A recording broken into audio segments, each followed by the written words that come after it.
This week's Religion Media Centre briefing is on the controversial film The Lady of Heaven, which was released on the 3rd of June and banned 5 days later by Cineworld. It decided not to show it in its cinemas last Wednesday, and this followed various protests outside Cineworld cinemas all over the north of England and the Midlands. Briefly, it tells the story of Lady Fatima, the daughter of the Prophet Muhammad, but it's caused controversy over the way that it portrays her and leaders of Islam in the very early days. So we're joined by 4 panelists today who are going to guide us through the controversy and draw some lessons out from what we've learned about the debate that's been held. And I'll come to you each in turn, but we'll start with Dr. Sharoop Bagweed from Lancaster. Hi, everyone. Thanks very much for joining. So I wonder if we could start by asking you some questions about Lady Fatima herself. Can you tell us something about her life? She was a young bride. She was the daughter of the Prophet. What place does she hold in Islam? Thank you, Ruth. Lady Fatima is the fourth daughter of Prophet Muhammad with his first wife Khadija, and the only one for more than 2 decades. She was the closest to him, and this is a point of convergence in all the classical sources, Sunni and Shi'i. It's a recurrent transmission that she was the most beloved of his daughters. We get a sense from which she shaped or played a key role in shaping and configuring the prophetic and post-prophetic period, both spiritually and politically. So her status cannot be underestimated. For example, the traditions that we have about her from the Prophet is that he clearly declared that God is pleased when she is pleased and angered when she's angry. These are in the Sunni sources, and that shows that her status is in a way not contested. If I could just cut in there just to ask you about whether she is constantly present in modern Islam. I mean, for the equivalent perhaps in Christianity, people praying to Mary, the mother of Jesus, a constant presence in people's lives. Does she have that role in Islam? I think it depends on which aspects of religious practice and thought we're talking about. But for example, Lady Fatima or Fatima is a very popular name amongst Muslims. And the idea within the Arabic-speaking Muslim world, at least, that daughters can be mothers of their fathers because of the compassion, tenderness, and support is attributed to Lady Fatima, who was called by her father after her mother's death, the mother of her father, because of the degree of support she lent him during the difficult years of persecution in Mecca and before migration. She was perhaps his companion and supporter at the emotional and material level. So this idea of daughters can be attributed to her. So yes, I mean she is revered, and her model of practice is very much alive. Yeah, thank you very much. Can I go next to Professor Oliver Scharbrot? You're joining us from Sweden, from Lund University, but you were at Birmingham until quite recently. Just following on from that introduction from Sharouk there, the death of Fatima. This is one of the controversial aspects of the film, the way that her death was portrayed at the hands of the early leaders. What do we know about her death? What happened?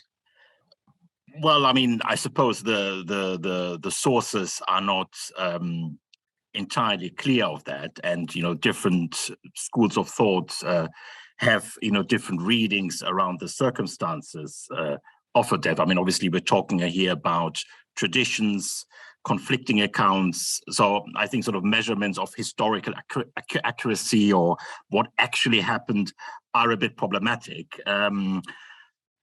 Within certain Shi'i contexts, there are sources that suggest that she was killed in the context of the controversies around the succession of the Prophet Muhammad, that 2 close companions of the Prophet Muhammad, Abu Bakr, who became the first caliph, the first successor, and Omar sort of wanted Ali, the son-in-law and husband of Fatima, to pledge allegiance to the new leader, and they sort of attacked the house. They kicked in the door, and again, there are slightly conflicting accounts.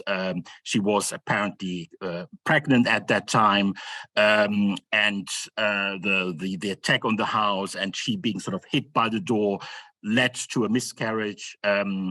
And then later on to a death. So that's the kind of narrative that is presented in the film, which is a very controversial narrative, and obviously not universally agreed upon by all Muslims. I mean, Sunni Muslims, I think, generally would reject this narrative, would think it's unthinkable that the companions of the Prophet, like Abu Bakr, Omar, would attack the daughter of the Prophet Muhammad. That would be, they would always respect the dignity of the daughter of the Prophet and wouldn't even think about doing anything of that sort.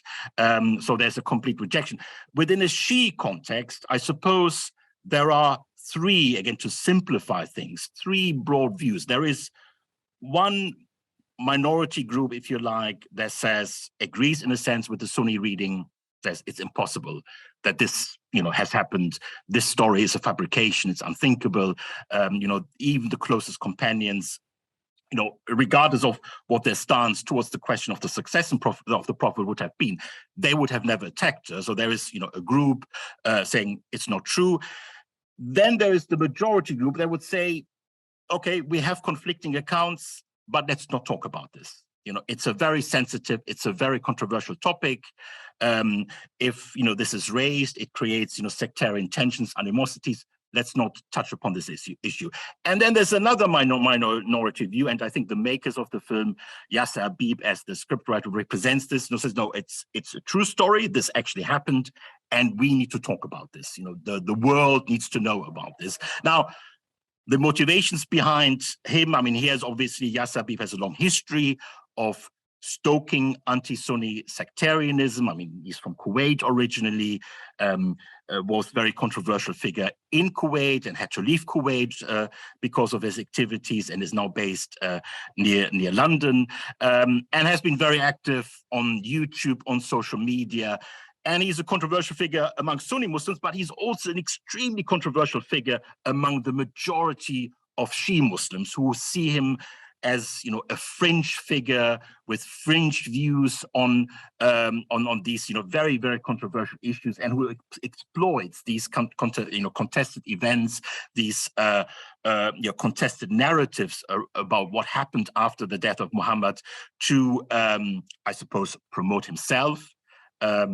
To increase his reach, his influence. So it's a bit of jockeying for authority and leadership, but also, to deliberately maybe offend Sunni Muslims. He has a long track record of this, and I think it's important to emphasize that for the majority of Shia Muslims, this is extremely uncomfortable. This is extremely controversial. I think there is, a strong reaction towards Yasser Habib among the majority of Shia Muslims, and even if we look at countries like Iran, other countries, I think has been a very strong response. So yes, the circumstance of her death, that's a side of contention. What actually happened, what actually not happened. We are not dealing here with solid historical evidence. We are dealing here with very much contested narratives, and a whole range of different views around them, and Yasser Habib sort of representing a particular fringe view within contemporary Shia Islam. Thank you, Oliver. Can I move on to Frank Cranmer? You're the co-author of Law and Religion UK, which is on the website, and you're joined also by Mark Hill, both lawyers dealing with law and religion, because the objections that were made by the protesters outside the cinemas in the north of England and the Midlands said it wasn't just a historical inaccuracy, it was that it was blasphemous, that the film was blasphemous. Can you just talk us through that and help us understand whether the law is adequate for society's needs? It's a very good question, obviously. To a certain, as you say, blasphemy and blasphemous libel have been abolished in England and Wales and in Scotland, and incidentally, they've also been abolished in Ireland, but not in Northern Ireland, where they're still on the statute book, and the current Minister of Justice, Naomi Long, wants to abolish them, But of course, with the current state of the Northern Ireland Assembly, that's probably at the moment a vain hope.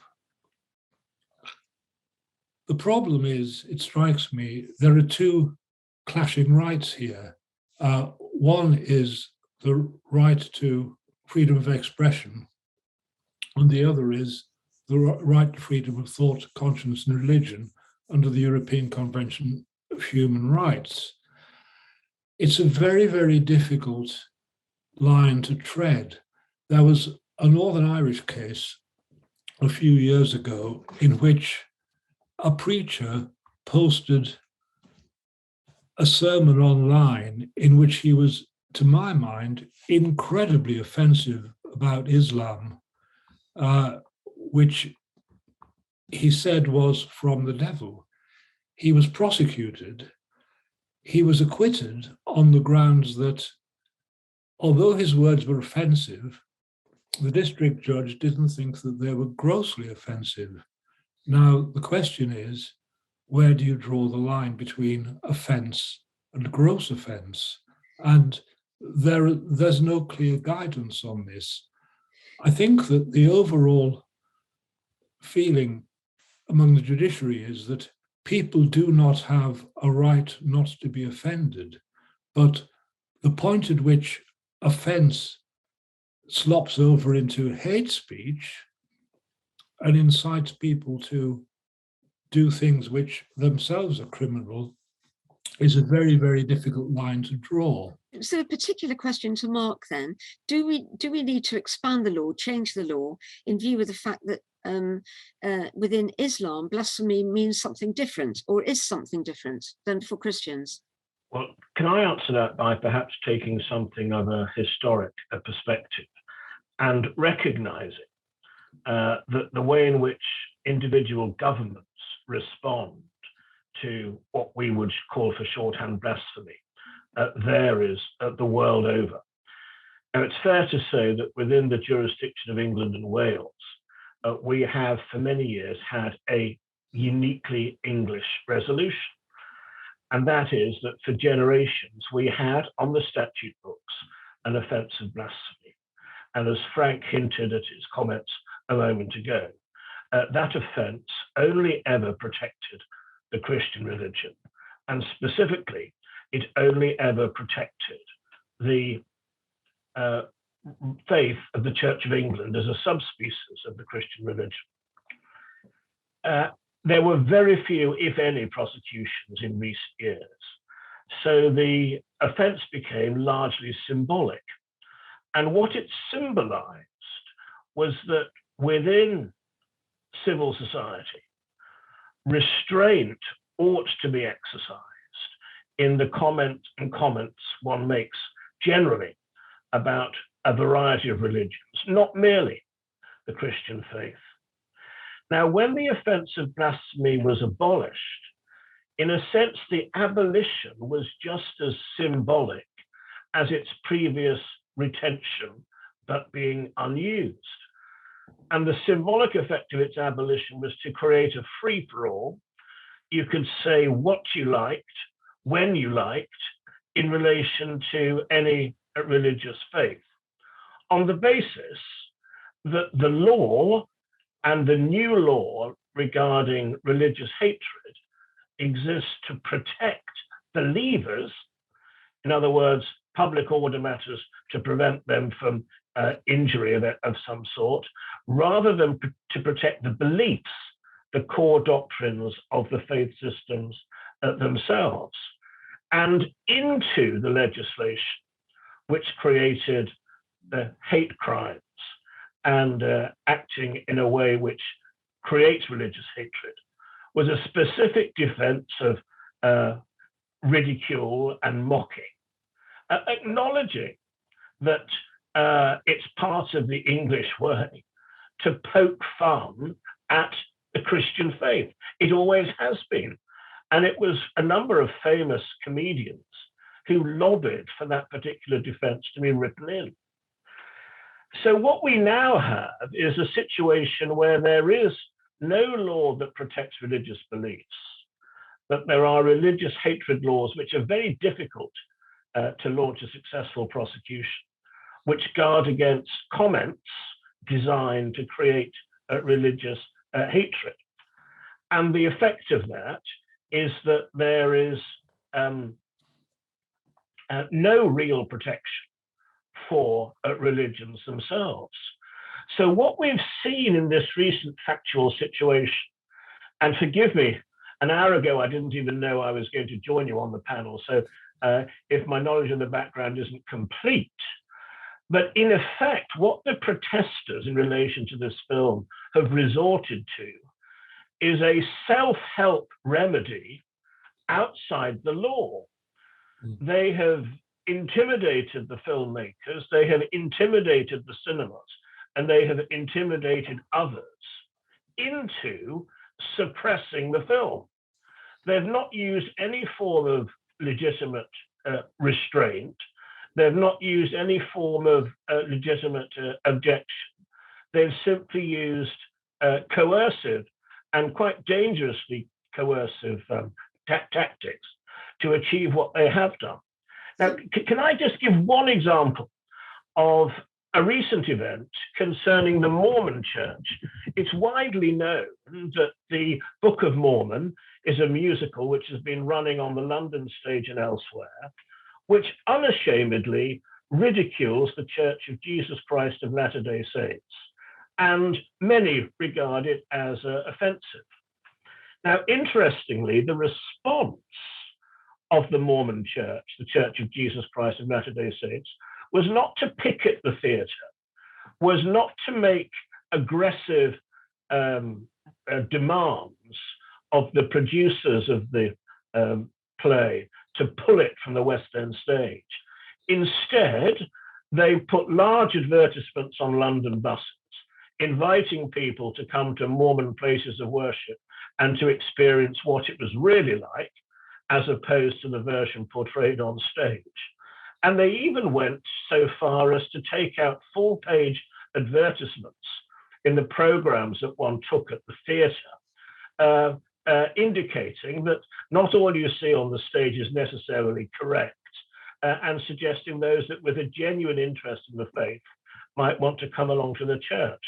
That was a sensible response, because at the end of the day, we don't protect each other against being offended. There is no right not to be offended. There is no right for an institution not to be offended. And it follows that there is no right for a religious organization not to be offended. The difficulty with this instance is that we're going outside of the law to what I've called a self-help remedy.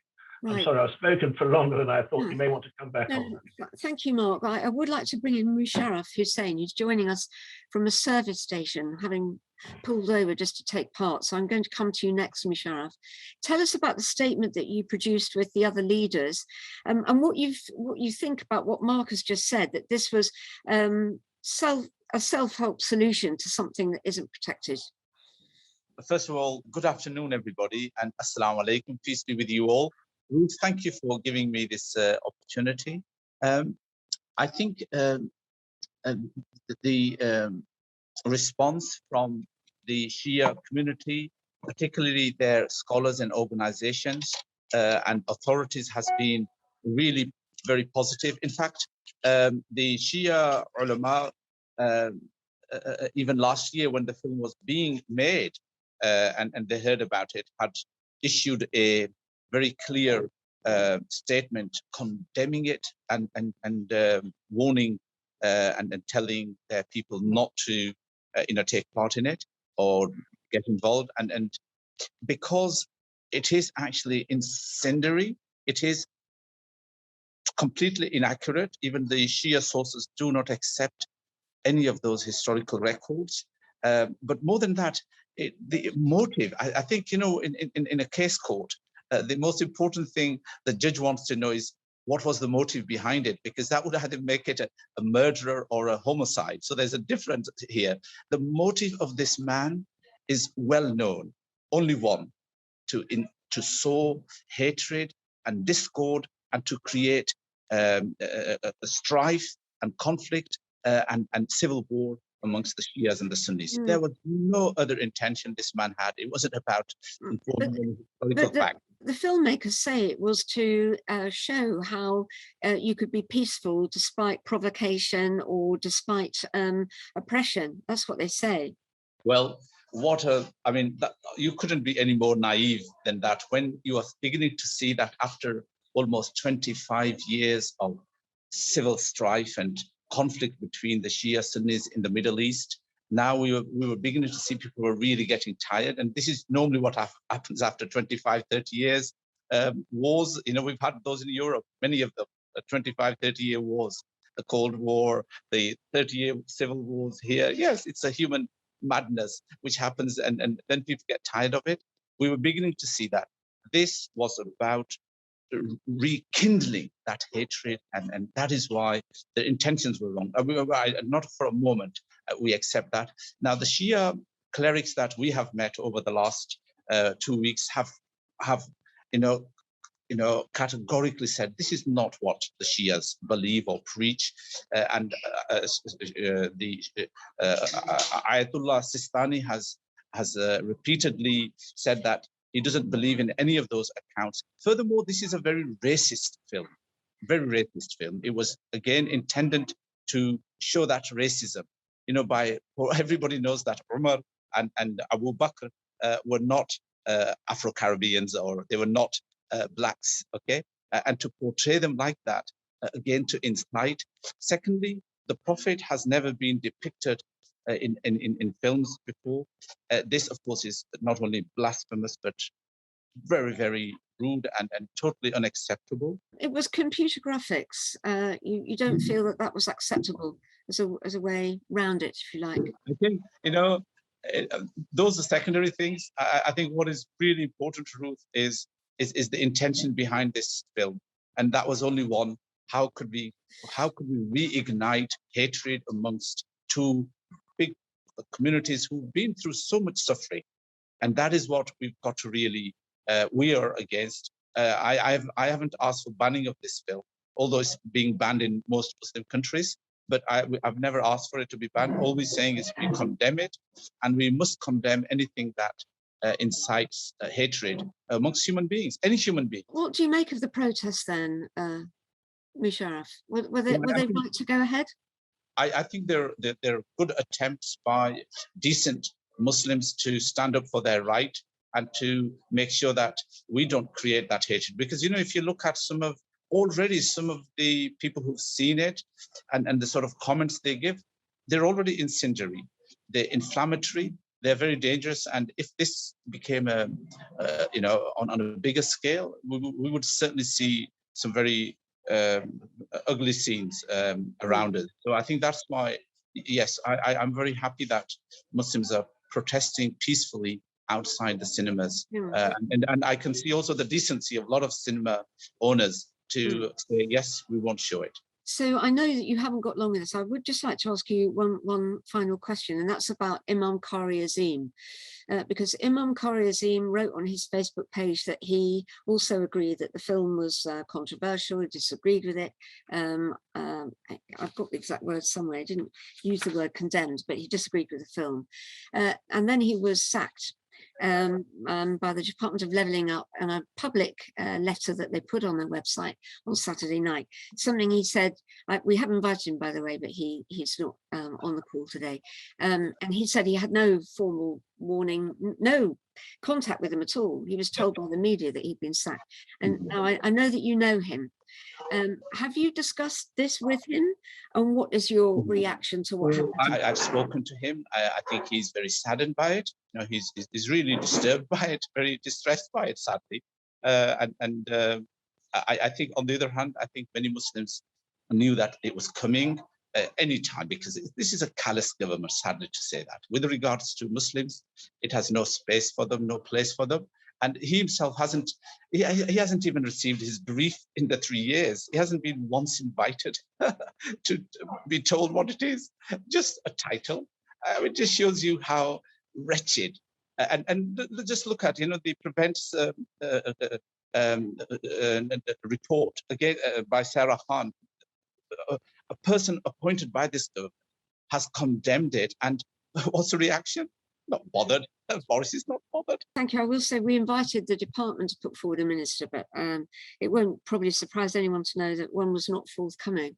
Can I bring Dr. Stephen Jones in at this point? And thank you, Misha, because I know you've pulled off the motorway to tell us what you think. So Dr. Stephen Jones, so now we're moving on to the repercussions of this whole story and the relationship between the government and Muslim communities in this country after Imam Khori was sacked. Can I just ask you, I mean, we've heard what Misha says in his reading of the situation. How did you read what happened when he was summarily sacked on Saturday night? Well, for me, it didn't come as a huge surprise.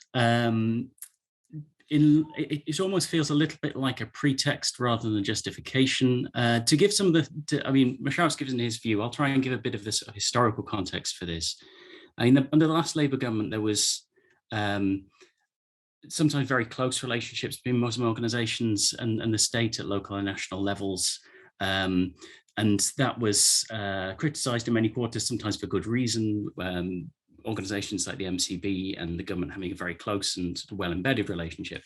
Since we've had a change of government and David Cameron became Prime Minister's coalition, and then with the majority on to Theresa May and Boris Johnson, those kinds of relationships have thinned down and thinned down and thinned down, and they've become thinned down for a variety of different reasons.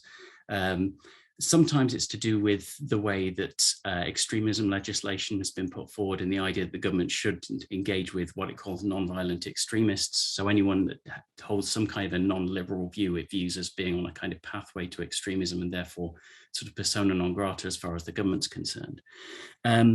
And sometimes it's to do with particular instances. And it's got to the point now where, say, if we look about 4 or 5 years ago, there were around 3 or 4 Muslim organizations, Inspired, Sarah Khan, who Musharraf has mentioned, Tel Mama, and a few others that were having some kind of relationship with the government. It's got to the point now where virtually no Muslim organization has a formal relationship with central government at all. The Muslim Council of Britain has been sort of placed to one side for many, many years now, largely on the basis of things that happened within the Muslim Council of Britain in around sort of the 2010s. So we're talking about episodes that happened many, many years ago now. Now, what's interesting about this is that it seems to involve something of an inconsistency within government. Around the time of the 2019 election, one of the things that the Conservative Party was saying about the Labour Party and Jeremy Corbyn was that its failure to engage with the Board of Deputies of British Jews and other Jewish representative organisations were illustrative of the anti-Semitism within the Labour Party. It has got to the point now, I think, within the Conservative Party where there is that complete and total lack of engagement. The only organisation that I'm aware of that still has any kind of fundable relationship with government is Tel Mama, and that organisation's role is largely just to sort of monitor anti-Muslim hate crime. It's also been very, very, to sort of understatement of the year almost, it's been very slow to act on questions around defining Islamophobia, trying to work through policies around Islamophobia. So it has James Brokenshire, the late James Brokenshire, initially proposed trying to develop a definition of Islamophobia that the Tory party could recognise, because it's refused to do so for the other definitions that have been put forward by all-party parliamentary groups and so on. That work has largely stalled under Boris Johnson's government, and that is part of the frustration that Musharraf was talking about with Khori Yassim, who was initially brought on board as an advisor to that work, but has largely been frozen out of it. So when we come to this moment where Khori Yassim makes a statement about Lady of Heaven and therefore is sort of summarily thrown out the circle, it came as no surprise precisely because he's been so marginalized over such a long period of time. It's almost like they were searching for a reason and found one, if I'm entirely honest. But who are they talking to amongst the Muslim community? Perhaps other people can offer their views as well, but who are the key Muslim leaders brought in to the government circle? There are none, bluntly speaking. There are, so Sarah Khan has had her involvement in advising around extremism legislation, was quite central at one point, worked quite closely with Theresa May's government. Her report on extremism was quite directly critical of the way in which extremism has been defined under the Tory government. So it seems, I don't know the inside story to this, but it seems like she has become slightly less influential subsequently to that report being released. It's particularly around the development of the Shawcross review of Prevent, which seems to be taking, it's not been released yet, but it seems to be taking a slightly different approach to that advocated by Sarah Khan. So she's been, it seems to me, largely marginalized. Telmama, as I say, does have a role and is funded still to monitor anti-Muslim attacks, but doesn't really, as far as I can see, have a kind of policy or advisory role. And all of the other mainstream Muslim organizations, from the Muslim Council of Britain to the Muslim Association of Britain and all the other various, there's a whole kind of sort of efflorescence of Muslim representative and lobbying organizations, but nearly all of them are pretty much completely disengaged from government at this point. And that's part of, I think, the frustration around any kind, not just the issue of Lady of Heaven, but any kind of Muslim community engagement issues, whether it's to do with hate crime, whether it's to do with social mobility or anything really. There's no real conduit to represent to government at all at the moment. Mushab, can I ask you to respond? And then I'm going to go to Navid, who's put loads of questions. I agree with what Dr. Jones has said, but let me add something else, which is more dangerous. The dangerous point is this. This government is not allowing Muslim spokespeople, religious people like myself, to even be on the national media. I have on many occasions for the last 11 years been invited by Radio 4 only to know within a few hours or next day that, sorry, we can't have you. We don't need you. And why? Why? And this has been so, I do get opportunities on my local BBC radio, but as far as national, so why? Because this government regards the more than 4 million British Muslims as extremists. Their organizations, which are the most engaged in community cohesion, development of their community, putting in millions to develop and to take care of the most vulnerable in the community. We are all regarded as extremists, outsiders, and not worthy of being, of this government. Fine, it is really a miserable situation. But I'm not surprised when we have such immoral leader. I don't see it as a strangeness, but it is a very sad.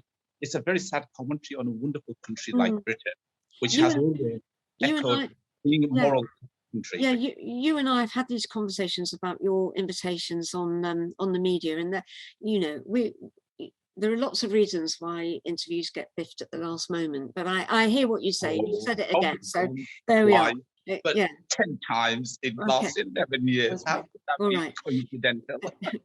Can I go to Navid? Navid, you've been putting loads of questions in the chat box. It was never about poking fun.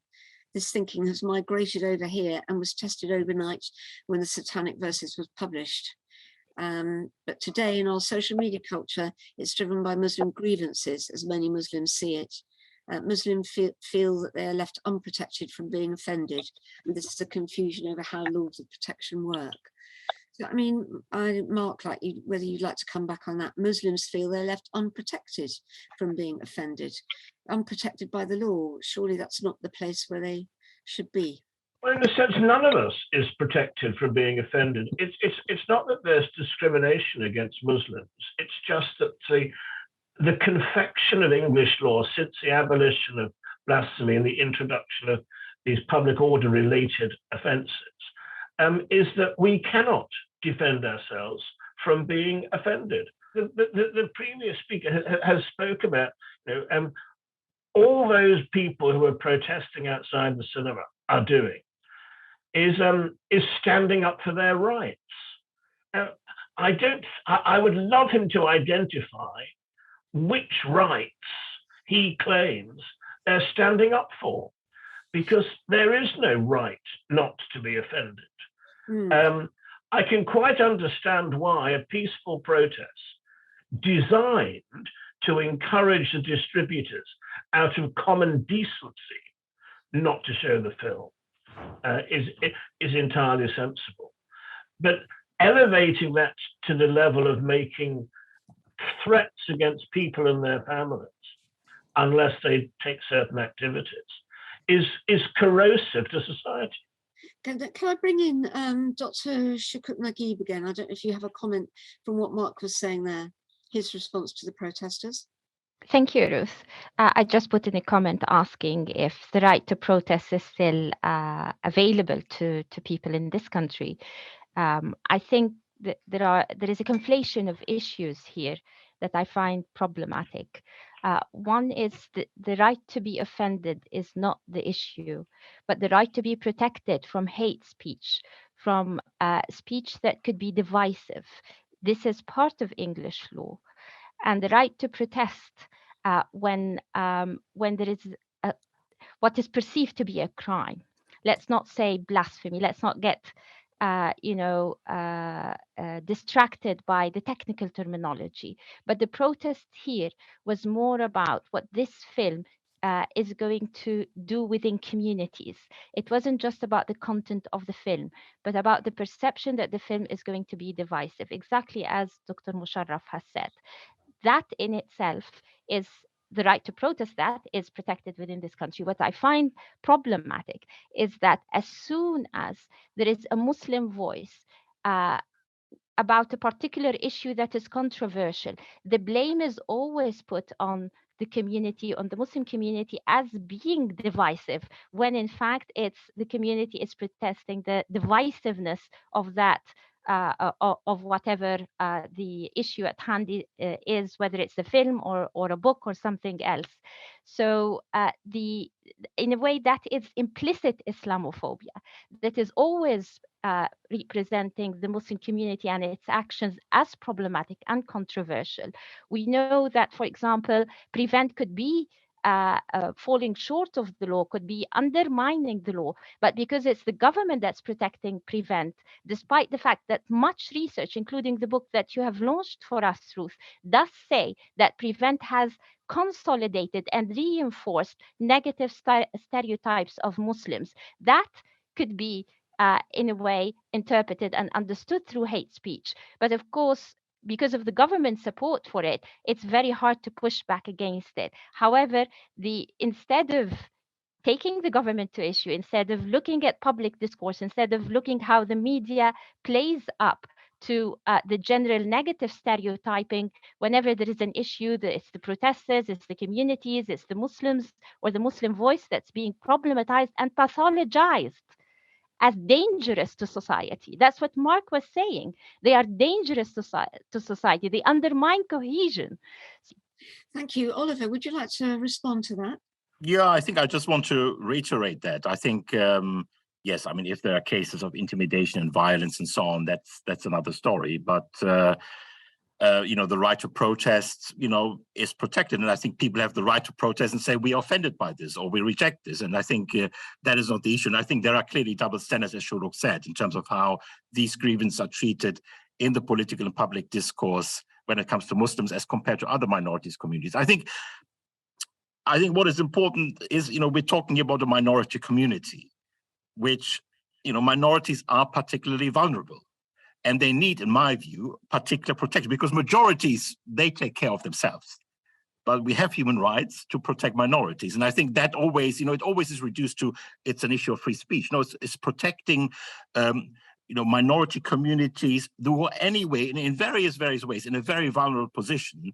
And the last thing they need is sort of more tensions, more contestations created by figures who want to divide communities more. Thanks. Can I go to you, Frank? You've put something in the chat box which I thought was quite interesting. It relates to a comment that Ibrahim has also said, which is the definition, as just picking up what Oliver's been saying, of groups, whether they're known as racial groups, minority groups, and the difference that makes in law.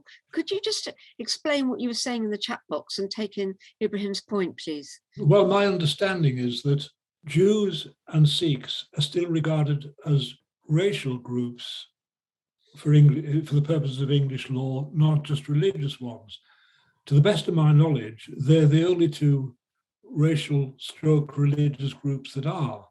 Therefore, if you post something, as Alison Chablaw's did, which is grossly offensive against Jews, then you will engage the laws on racial hatred rather than religious hatred. I don't think there's any equivalent as far as Muslims are concerned, but perhaps Mark could confirm or deny that. I'm happy to take up that invitation, and it's absolutely correct that under English law, Muslims are not identified as a racial group, and therefore don't have the protections which that brings.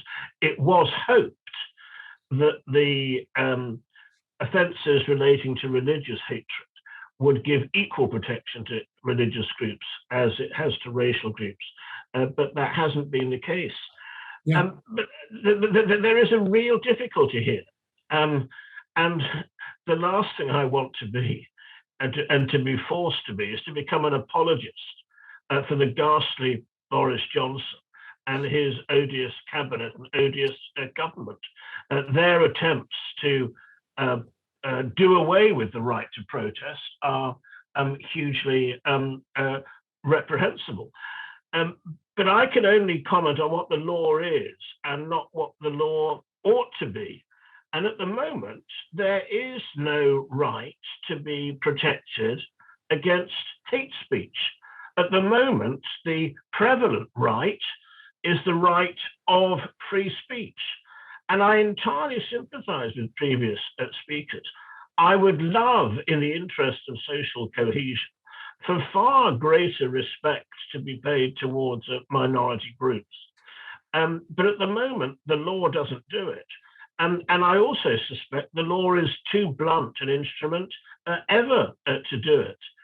What we need to do is to educate society, and that must start from the government down, to be more open and respectful and welcoming and plural than it currently is.